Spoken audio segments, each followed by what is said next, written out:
usually it's ignorance for the situation. They don't really know why there's a conflict. They might also believe often the secular media, which is often biased. It's misrepresents, as you said, what happens here in Israel.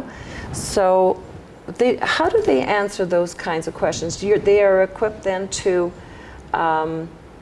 know how to respond.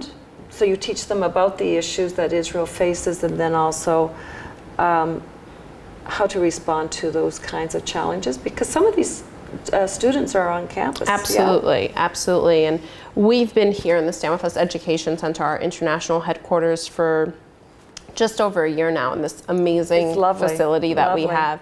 And we built it for that very reason, so that we can take these groups in from around the world and really take them through this skill set, both facts, but an actual skill set to give them so that they feel more confident having these conversations. The group that's here right now, that's on break, they are social media ambassadors. They are people from around the world, literally across the globe, from India to Australia.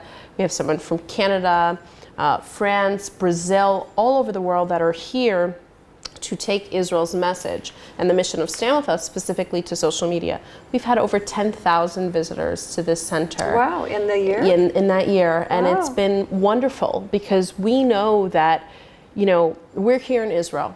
You know, my husband's a reservist in the IDF, and every soldier in this country, every reservist puts on a uniform, and they help to protect this place, Donna, for myself, for you, for the people across the globe who revere this city in particular as their holy city.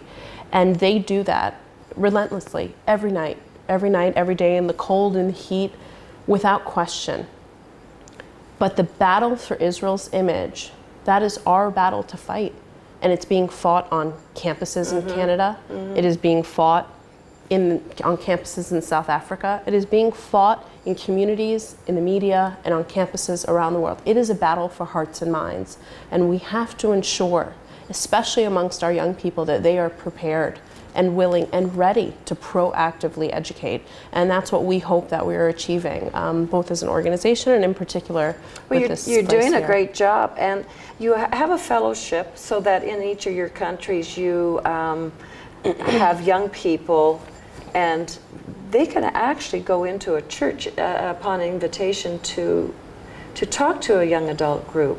Right? Absolutely. I myself have spoken in many churches, and many of the people here or in other countries? Abroad, and and many of the people, we have a very close relationship with a lot of Christian groups, and I think it's extremely important that we continue that very special relationship, that we move it forward. And I think for a church to open up its doors and bring young Israelis in to share their experiences is quite remarkable. Because as educated as someone can feel, you know, I've read many books, I keep up with the papers. When you're able to connect with someone who's here every day and who lives this experience daily, I think it really takes you to a different place. Because then it's no longer the headline, it's, wow, there was an attack in Jerusalem. I hope Michelle is okay. Exactly. I hope Chen is okay. I hope Mati's, it becomes a name, it becomes a face. And that's what we truly hope to achieve with these programs, is that people will connect to us as individuals, to Israelis, and then share the story and kind of plant the seed in someone else and keep it growing. Exactly. You were mentioning about a concerning issue that it will be coming up this year. Would you like to talk about that? Sure. I've recently met with a number of my Christian colleagues who live here in Israel, and they are very concerned with an annual conference that will be taking place in Bethlehem called Christ at the Checkpoint. Right. This conference is very divisive, it's very biased, it's extremely one-sided, and essentially what it is doing is completely changing the Judeo-Christian narrative and bringing it to a place that is relevant today, and taking the narrative to a point of saying that Israel is at fault for the current conflict, and attempting to encourage Christians to garner all of their support actually against Israel. And it's very concerning. And what's even more concerning are that academics are taking part in it, people from very respected Christian institutions.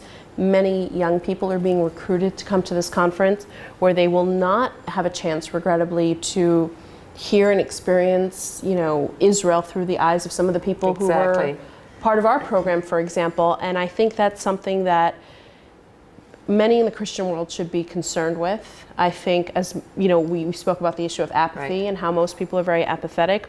We have to ensure that the next generation is being educated and prepared.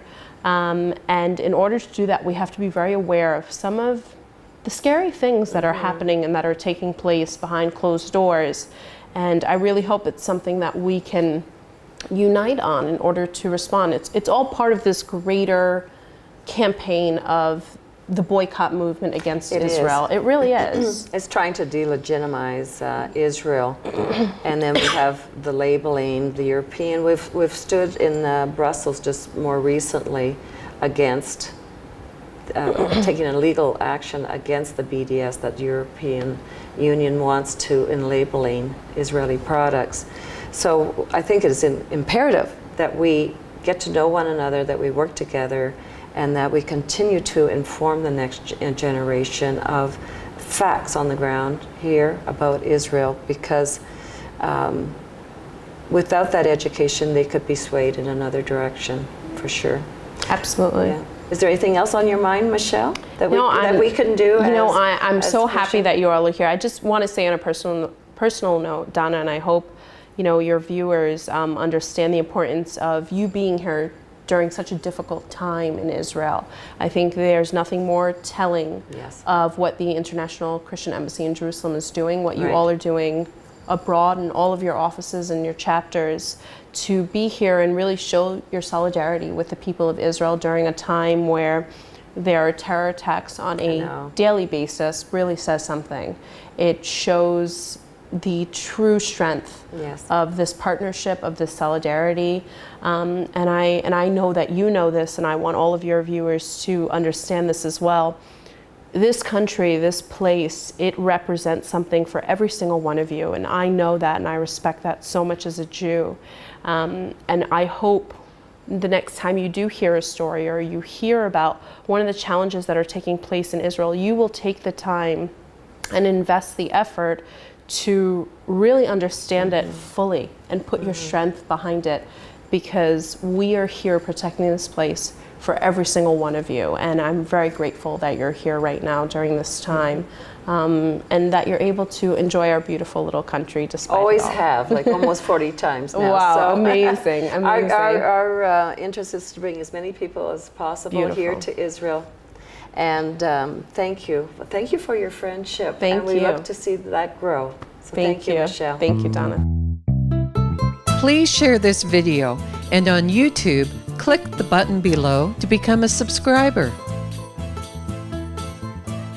In consideration of Canada's 150th birthday, please consider 150 ways to bless Israel through your Christian embassy, the ICEJ Canada. Consider becoming a $150 monthly donor. Plant 150 trees, 150 prayers for Israel. The opportunities are endless. Please contact us.